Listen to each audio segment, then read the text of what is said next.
All right, hey everybody. Just gonna drop this. Okay, Miss Lynch here, and this is the lecture for chapter 1. So I'm just gonna get into it so that this video isn't any longer than it needs to be, and I'm gonna do it in 2 parts just for the sake of uploading, just to make things easier. Let me move here where my head's not blocking stuff. Okay, so getting into this, you should have your book in front of you if you have it yet. If not, don't worry about it. Get it when you can and we'll get going. You should have the PowerPoint pulled up in front of you, and this will be your soundtrack as you go through it and take notes with me. So I feel like I've kind of broken it down in other ways talking to you guys, so hopefully everyone is sort of prepared to just get into it. So, all right, if you have your PowerPoint pulled up, you will see that the cover here, it says chapter 1 and then a new world, which I put in quotation marks because as we learned this last week watching our video, that this was not in fact a new world, and many people were here whenever it was quote unquote discovered by the Europeans. So something, having established that, well, let me actually get to this next slide. So if you go to the next slide, it's 2 book covers, and I have this really as a good resource for anybody who's considering doing their research project over perhaps an Indigenous nation. So we have An Indigenous Peoples History of the United States by Roxanne Dunbar Ortiz, and then A History of the Indians of the United States by Angie DeBow, which is an older book. But between the 2, it gives you a good idea of how things maybe used to be viewed earlier in the 20th century versus now. But so these are both good resources as you get going into your research. So, okay, so moving right along, our first slide, the first Americans. So this is also this is just the section of the book. So you'll see that mostly my titles are just what it is in the book to help you know where you're supposed to be. So don't try to get too creative. I'm just keeping it simple. So our first Americans, as we know, well, going way, way back, considering everything that we saw in the video. So humans evolved 4 million years ago into small hunter-gatherer groups, and they began to populate all of the continents except for Antarctica, okay? So 200,000 years ago, we have societies beginning to develop in sub-Saharan Africa, and they migrate in all directions. So this populates the globe. And then between 15,000 and 60,000 years ago, people began crossing the Bering Strait, which was frozen over in Beringia, as we saw. And so those are our first Americans, right? People start migrating down, down, down, all the way to the tip of South America. And between 8,000 and 12,000 years ago, I almost said 20, between 12,000 years ago, agriculture begins to develop in these areas. So Mexico and the Andes, all right? So Central America, South America. And as people were migrating further south, about 11,000 years ago, they finally reached that tip of South America, like I said, and begin to inhabit that 2,000-mile stretch of the Andes Mountains. And I have a map that we'll look at in just a few minutes, but just for now, kind of keep that in mind. So we have agriculture developing, all right? So let's look at our next slide. So 8,500 BCE, there are 7 agricultural hubs that develop across the world. So 3 of these are in the Americas. All right, so we have Mesoamerica, which is Mexico, the Andes, Peru, and in the eastern United States, which did not, the video that we watched in class doesn't get into that, but I know that we will, so that's fine. So those are the 3 hubs in the Americas. The others are Mesopotamia, and then the Yellow River and the Yangtze River, both in China. So The focus of agriculture in the Western Hemisphere really focuses on corn and animal husbandry. And in addition to corn, there's also squash and beans. And so corn, squash, and beans together make up what is known as the Three Sisters. So I have that here italicized, so you can look into that, but that's just kind of a name that's used for those three foods. So that's all. Okay, so corn originated, let's see. Okay, so corn originated in Mesoamerica and was traded north and south, so that's how it spreads both ways, all right? And it begins working its way to all indigenous communities via trade. So we know that our North American civilizations perfected techniques of farming, hunting, and fishing. So this is all on our next slide. So yeah, farming, corn and animal husbandry, like I said, hunting and fishing.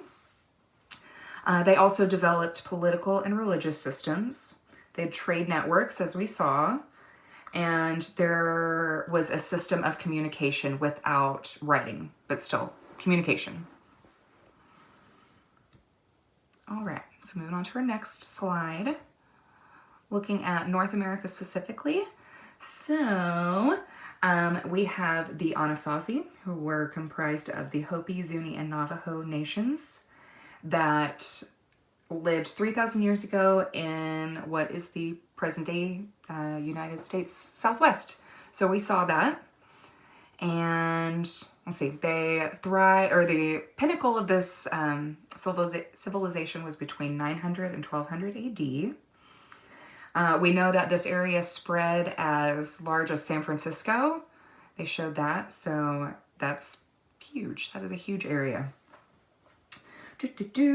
And we know that they traded with groups in central Mexico and the Mississippi River Valley. So the Mississippi River Valley is like what we'll get to here in just a few.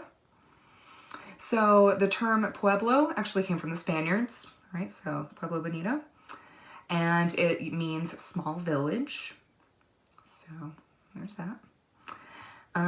There is Poverty Point in which, so that is in present day Louisiana. And that was a huge, huge, huge trading center. It was just a hub. Oh, am I missing something? No. Okay.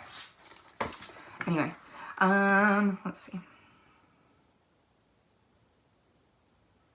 Yeah, commercial center, Poverty Point. Okay. So looking at the eastern United States, really we have civilizations of mound builders, right?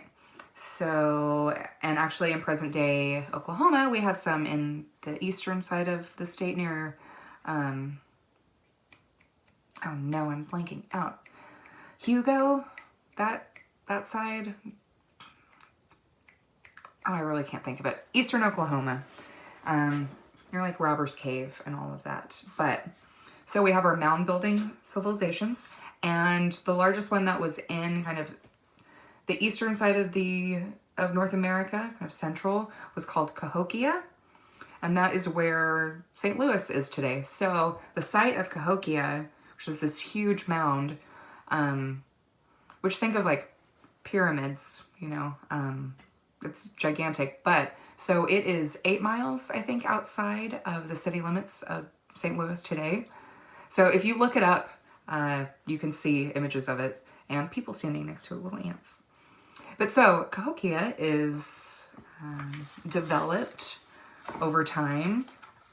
And by the year 1200 AD, the population there was between 10,000 and 30,000 people. So yeah, that is a significant population, all right. Certainly not, yeah. Anywho, okay, moving on. Okay, so Cahokia ends up being the largest settlement in North America until Philadelphia and New York surpass it in the 1800s. So actually 1800 specifically. So, all right.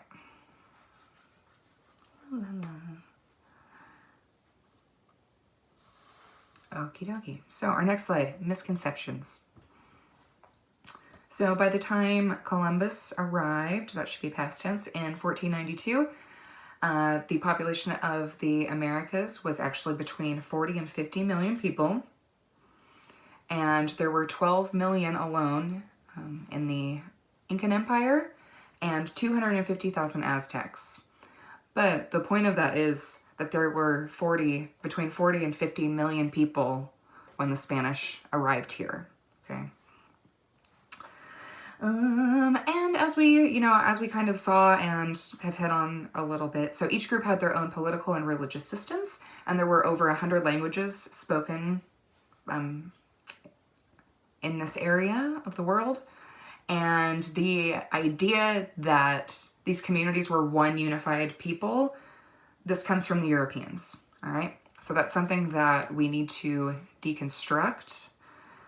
So if you go to this next slide, there's a map, and this shows you kind of geographically all of the groups that were in the Western Hemisphere leading up to European contact. So I'm not going to spend too much time on this. If you want to pause me so that you can do that, by all means. But so we can see that there are lots of different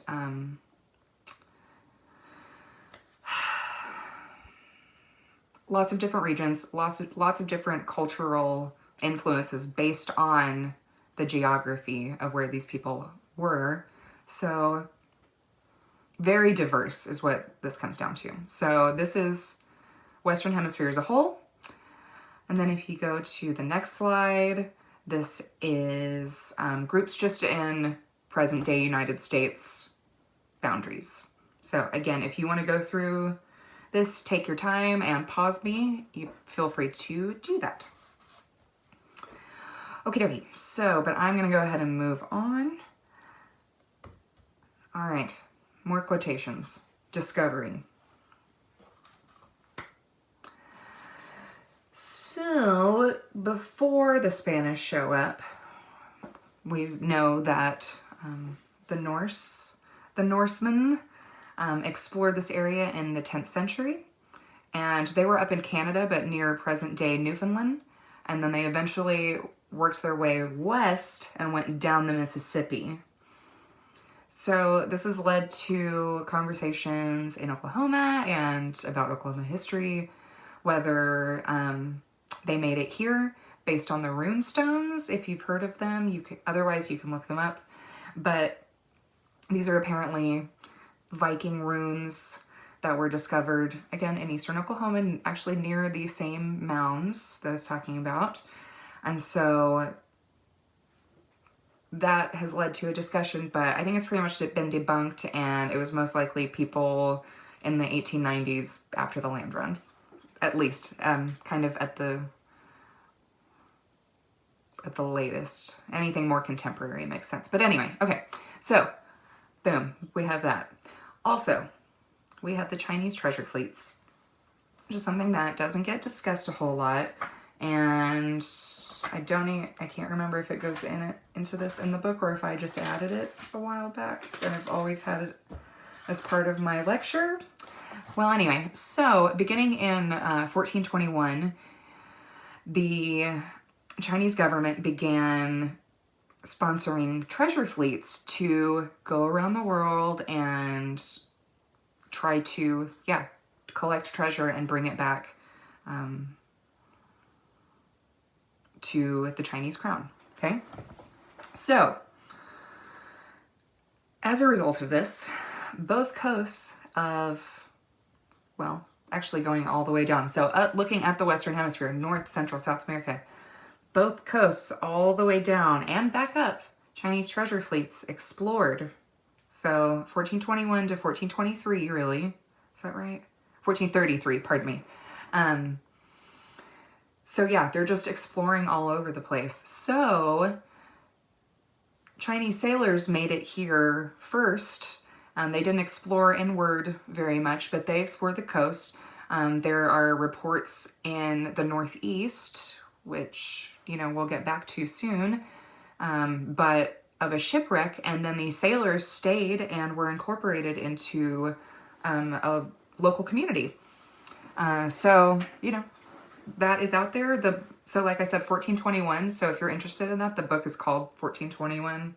And then it's like the year the Chinese discovered America or something like that. But, so, well, I'll get to you in a second. But, and then kind of lastly, before we really get to the Spanish, we have the Portuguese, which we'll talk about more because the Portuguese kind of become this main European power for a while and really inspire everyone to follow their lead. But they get into slavery and that kind of has this ripple effect. But so the Portuguese, they actually landed in the Bahamas in 1424. They named it Antillia, which meant the opposite end of the island.